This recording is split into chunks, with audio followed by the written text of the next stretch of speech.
ఇవాళ పార్లమెంటులో బడ్జెట్ ప్రవేశపెట్టనుంది. ఉదయం 11 గంటలకు కేంద్ర ఆర్థిక మంత్రి నిర్మలా సీతారామన్ 2025-26 ఆర్థిక ఏడాదికి సంబంధించిన బడ్జెట్ ని ప్రవేశపెట్టనున్నారు.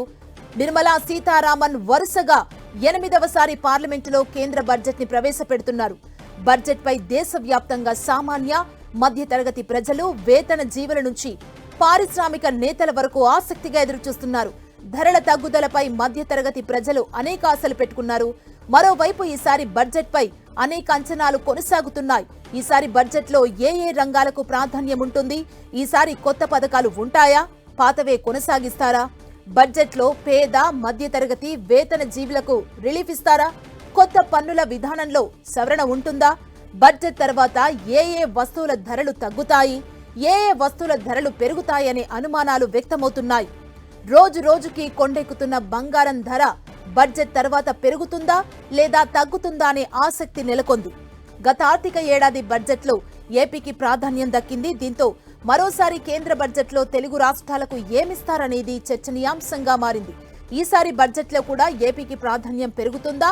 విశాఖ, విజయవాడ మెట్రో రైల్ కి గ్రీన్ సిగ్నల్ పడుతుందా? ఇంతకీ ఈసారి తెలంగాణకు ఎలాంటి ప్రాధాన్యం ఉండబోతోంది? తెలంగాణలో కొత్త ప్రాజెక్టులకు నిధులొస్తాయా? తెలంగాణ మెట్రోకు కేంద్రం భరోసా ఇస్తుందా?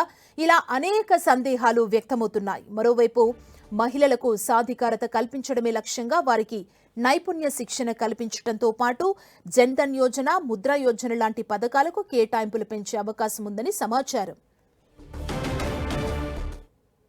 11 గంటలకు కేంద్ర మంత్రి నిర్మలా సీతారామన్ బడ్జెట్ ని ప్రవేశపెట్టబోతున్నారు.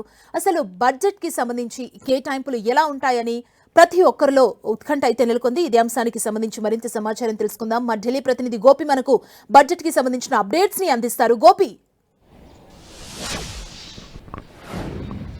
2025-26 వార్షిక బడ్జెట్ ని ఈ రోజు పార్లమెంట్ లోక్సభలో నిర్మలా సీతారామన్ ఉదయం 11 గంటలకి ప్రవేశపెట్టబోతున్నారు. ప్రస్తుతం ఆర్థిక మంత్రి నిర్మలా సీతారామన్ నార్త్ బ్లాక్ లోని ఆర్థిక శాఖ కార్యాలయానికి చేరుకున్నారు. మరి కాసేపట్లోనే రాష్ట్రపతి భవన్ కి వెళ్లబోతున్నారు. రాష్ట్రపతికి బడ్జెట్ ప్రవేశపెట్టబోతున్నట్లుగా సమాచారం అందించడం జరుగుతుంది. అనంతరం రాష్ట్రపతి భవన్ నుంచి 10 గంటలకి పార్లమెంట్ చేరుకుంటారు.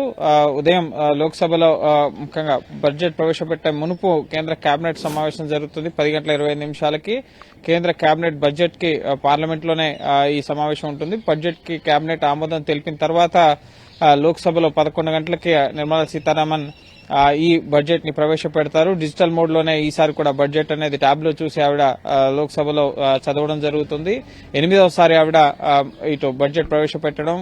కేంద్రంలో 3వసారి నరేంద్ర మోడీ ప్రభుత్వం అధికారంలోకి వచ్చిన తర్వాత ప్రవేశపెడుతున్న పూర్తి స్థాయి బడ్జెట్ ఇది.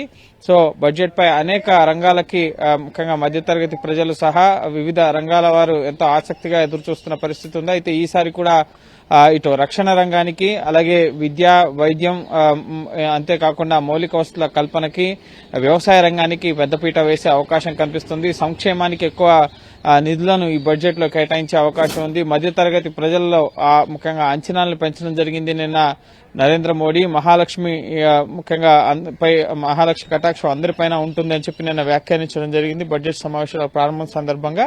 ఈ నేపథ్యంలోనే ఇటు ట్యాక్స్ స్లాబ్లలో ముఖ్యంగా ఉన్న మార్పులు చేస్తారా, అలాగే ఇటు ముద్రా యోజన, జన్ధన్ ఖాతాలకు సంబంధించి ముఖ్యంగా డీబీటీ స్కీమ్స్ అయితే ఉన్నాయో వాటికి సంబంధించిన నిధులను పెంచుతారా, ప్రధానమంత్రి కిసాన్ సమ్మాన్ నిధి పెంచుతారన్న ఇప్పటి వరకు 6,000 రూపాయలని రైతులకు అందజేస్తున్న పరిస్థితి. సో దాన్ని 9,000 రూపాయలు లేదా 10,000 రూపాయలు చేసే అవకాశం కనిపిస్తోంది.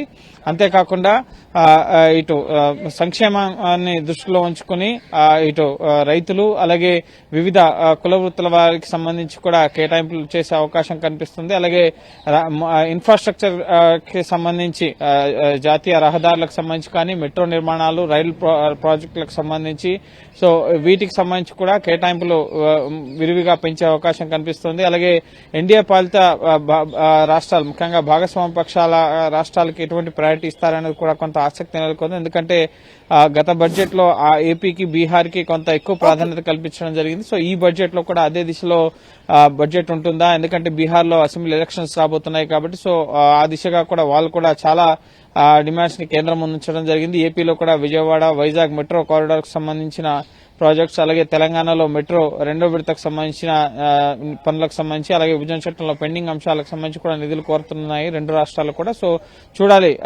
అందరిలోనూ కూడా అంచనాలున్నాయి. ఈసారి బడ్జెట్ అందరికీ అనుకూలంగా ఉంటుందని, సుమారు 50 లక్షల కోట్లకు పైగా ఈసారి బడ్జెట్ ఉండే అవకాశం కనిపిస్తుంది. సో చూడాలి ఏ రంగాలకి ఎంత ప్రాధాన్యత కేంద్రం కల్పిస్తుంది అనేది. Thank you Gopi.